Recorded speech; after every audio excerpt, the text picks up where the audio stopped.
Ice TV, सच सबसे आगे। दोस्तों, मैं आदिल खान। दिवाली कब की खत्म हो चुकी है, लेकिन बिहार की राजनीति में पटाखे फूटते ही चले जा रहे हैं, बंद होने का नाम नहीं ले रहे। दोस्तों, बहुत बड़ी खबर से आपको रूबरू करवाने जा रहा हूं। बहुत बड़ी खबर से जरा ध्यान से सुनिएगा।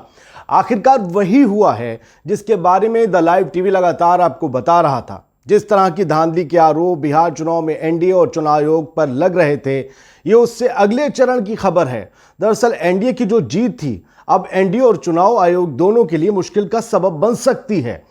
मतलब यह कि मतगणना में दबंगई करते हुए सरकारी मशीनरी ने जो खुला खेल फर्रुखाबादी खेला था, उसमें पेनल्टी शॉट मिलने का वक्त आ गया है। दरअसल महागठबंधन के हारे हुए 21 प्रत्याशी कोर्ट जाने की तैयारी में हैं। बिहार विधानसभा चुनाव में महागठबंधन के सीएम कैंडिडेट तेजस्वी यादव के निर्देश पर महागठबंधन के हारे हुए प्रत्याशी कोर्ट जाएंगे। 21 प्रत्याशी, ये सभी वो प्रत्याशी हैं जो बहुत कम अंतर से चुनाव हारे हैं और इनका आरोप है कि फेंकू और पलटू के इशारे पर बाबू साहब लोगों ने इनको हरवा दिया। इन 21 प्रत्याशियों में से सबसे ज्यादा आरजेडी के उम्मीदवार हैं। आरजेडी के 14 उम्मीदवार, सीपीआई माले के 3, सीपीआई के 1 और कांग्रेस पार्टी के 3 उम्मीदवार इसमें शामिल हैं, जो अब कोर्ट जाने की तैयारी में हैं।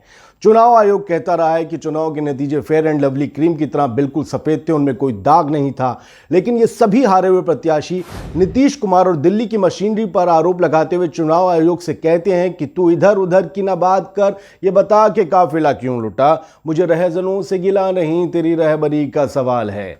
यानी सत्ता के सर्कस में रिंग मास्टर की पोजीशन और भूमिका दोनों बदल सकती है, क्योंकि तेजस्वी यादव चैन से बैठने के मूड में नहीं है।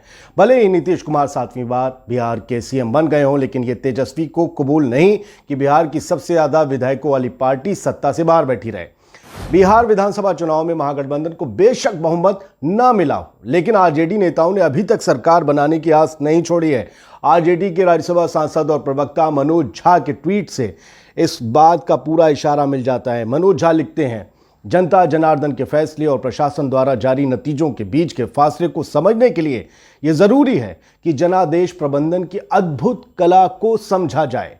ये कला सबको उपलब्ध नहीं है, इसलिए बिहार के युवा, संविदा कर्मी, नियोजित शिक्षक स्तब्ध हैं।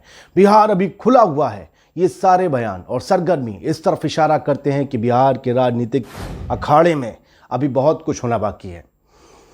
उधर बीजेपी की तरफ से अफवाहें उड़ाई जा रही हैं कि तेजस्वी यादव नवनिर्मित एनडीए सरकार को गिराने की कोशिश में लग गए हैं, लेकिन मनोज झा इससे इनकार करते हैं। आरजेडी सांसद भले ही इनकार करें, लेकिन हम प्रमुख जीतन राम मांझी साफ कहते हैं कि उन्हें महागठबंधन की तरफ से बुलावा आ रहा है, लेकिन वो मरते दम तक नीतीश कुमार का साथ नहीं छोड़ेंगे।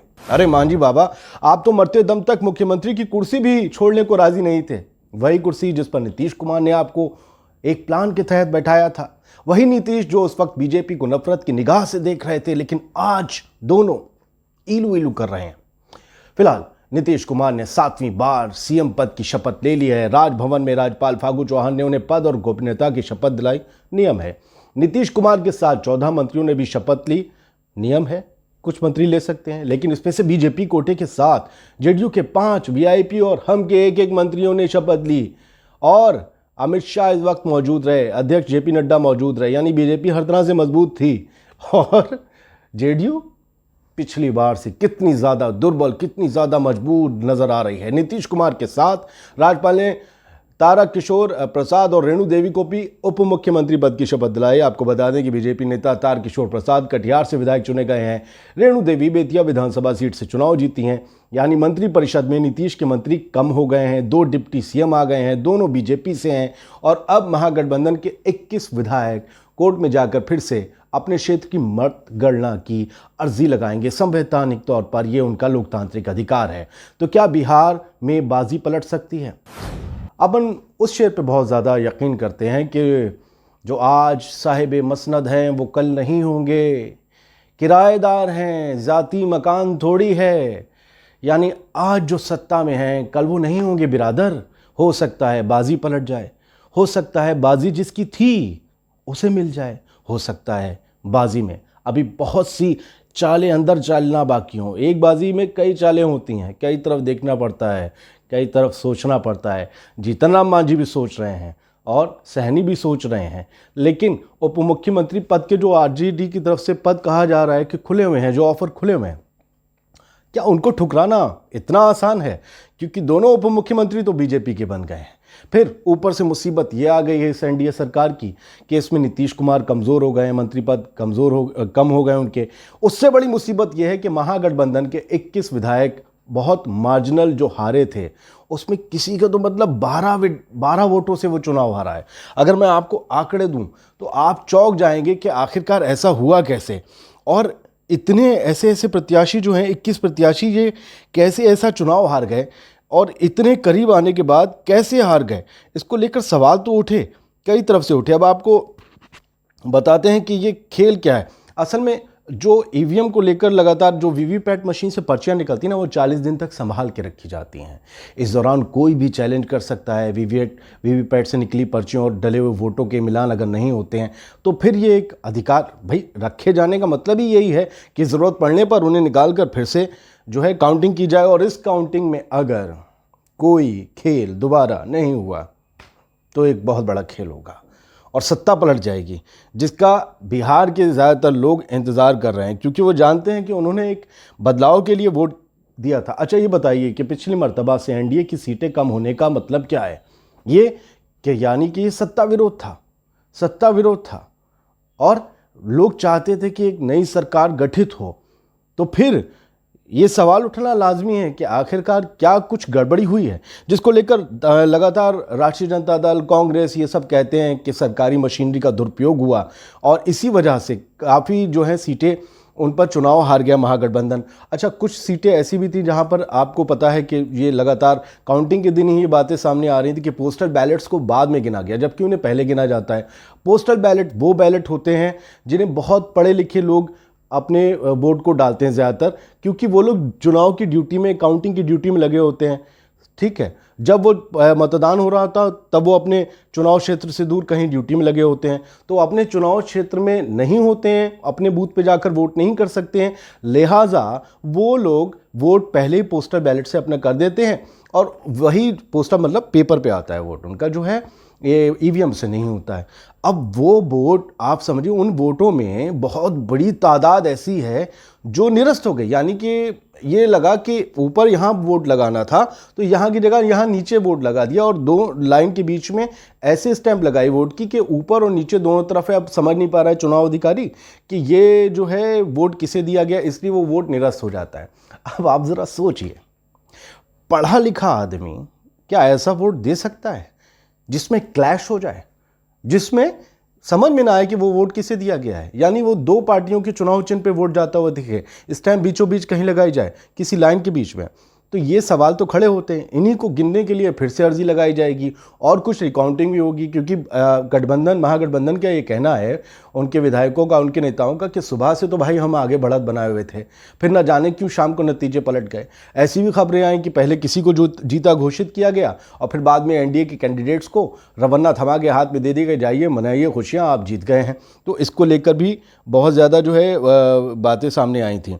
तो द लाइव टीवी आपको लगातार ये बात बता रहा था कि ऐसी संभावनाएं बन सकती हैं। बहुत से लोग समझ नहीं रहे थे, मान नहीं रहे थे, लेकिन अब आप समझिए कि ये खबर जो है, हम आपको बता रहे हैं कि 21 विधायक कोर्ट की शरण में जा सकते हैं, ये हाथ जोड़कर अपील कर सकते हैं कि भाई हमारी वोटों की गिनती सरकार आप ही से सहारा है, फिर से करवा दीजिए, क्योंकि चुनाव आयोग तो हमारी सुन नहीं रहा है। उन्होंने तो clean chit they the fair and lovely वाली, और उधर एनडीए कह रहा है कि जनादेश का सम्मान करना सीखें, इस तरीके की बातें। जबकि महागठबंधन की तरफ से लगातार ये कहा जा रहा है कि जनादेश का गला घोट दिया गया है और ये सरकार हमें कबूल नहीं, ये इस टाइप का जो मैनेज जनादेश है वो हमें कबूल नहीं है।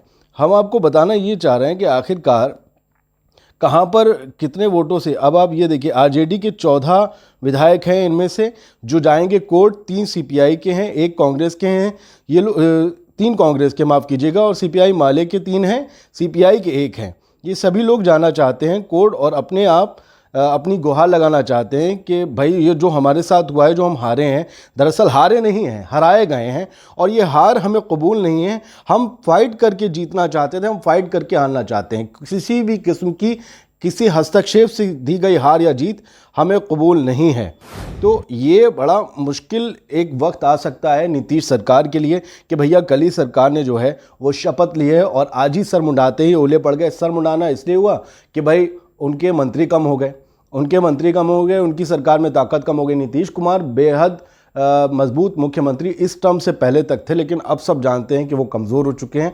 भले ही वो सरकार के चेहरे हों, लेकिन पीछे से पूरी ताकत बीजेपी के हाथ में होगी। आप देख लीजिए, पहला उसका नमूना 2 डिप्टी चीफ मिनिस्टर, और सुशील मोदी को हटा दिया गया क्योंकि माना जाता था उन्हें मैनेज करके चलते हैं नीतीश कुमार, इसलिए उन्हें हटा दिया गया। तो खैर 21 विधायक जो अब जाने की बात कर रहे हैं कोर्ट, अगर वो अपनी बात में कामयाब रहे, रिकाउंटिंग हो गई, तो आप समझिए कि कुछ ना कुछ तो होगा, कुछ ना कुछ खेल होगा। इसकी वजह से घबराहट बढ़ने लगी है। अब ये कोर्ट पर है कि उन 21 विधायकों को कितना सीरियसली लेते हैं। समझ रहे हैं ना? अगर कोर्ट ने इस चीज़ को सीरियसली ले लिया तो बिहार की राजनीतिक अखाड़े में बहुत कुछ सीरियसली घटने वाला है। ध्यान से रहिए और द लाइव टीवी आपको इस बारे में लगातार अपडेट्स देता रहेगा। ये वीडियो अगर पसंद आया हो तो शेयर कीजिए, व्हाट्सएप पे शेयर कीजिए, सोशल मीडिया पर शेयर कीजिए। हमें आपकी मदद की ज़रूरत है ताकि हम आपको इस तरीके की न्यूज़ आगे बताते रहें। बहुत से चैनल्स हैं जो इस खबरों को आगे नहीं ले जाते हैं, आपको नहीं बताते, वहाँ कुछ और चल रहा होता है। वहाँ आज भी चाइना को कुत्ते की मौत मारा जा रहा होगा। फिलहाल हम यहाँ की बात करते हैं और आपको खबरों से वाबस्ता करवाते रहेंगे, रूबरू करवाते रहेंगे। जय हिंद। लाइव टीवी, सच सबसे आगे।